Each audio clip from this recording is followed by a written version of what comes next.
Well, nagiging vlog na naman ang paghuhugas ng plato guys kasi wala talaga akong ibang content kasi boring guys kasi nga. Kasi naman wala akong content guys at syempre, naghuhugas ako ng plato ng ilang minutes pero wala akong content kaya ito ang kinontent ko guys. Kaya sundin niyo ang mga content ko guys para wala na kayong stress kung ano i-content niyo guys dahil gusto niyo mag-vlogger pero wala kayong content. Ito ang gamitin niyo pang content sa bahay niyo guys dahil hindi tayo artista, wala tayong ibang magagawa kaya ito na lang magiging content natin guys, okay? Kaya sundin niyo ang ginawa ko guys. Sa panahon ngayon, nagmamadali talaga ako guys sa pag-voice over kasi mag-duty pa ako guys at syempre, mag-exercise pa ako guys dahil yun nga. Palagi na-cancel yung diet ko guys kaya need ko na mag-exercise kasi yung timbang ko guys from 56 to 58 na guys.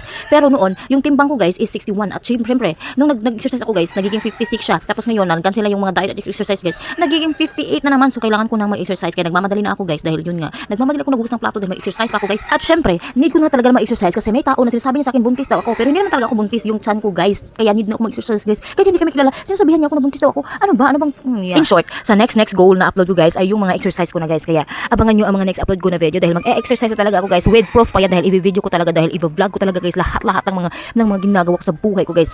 Okay? Para naman maging updated kayo sa aking buhay dahil gusto ko maging updated kayo dahil gusto ko i-mamarites nyo ako dahil gusto ko talaga i-mamarites ako guys dahil yun nga. Gusto ko sumikat ako at syempre, gusto ko yun na mamarites nyo ako dahil gusto ko nga meron akong basher at mag-comment down below na kayo sa mga gusto nyo sabihin sa akin dahil babasahin ko yun at syempre, i-shout out ko kayo at syempre, magre-reply ako at pupuntahan ko yung mga vlog nyo at magko-comment din ako dahil magtutulungan tayo dito, hindi tayo mag-aaway dito, okay?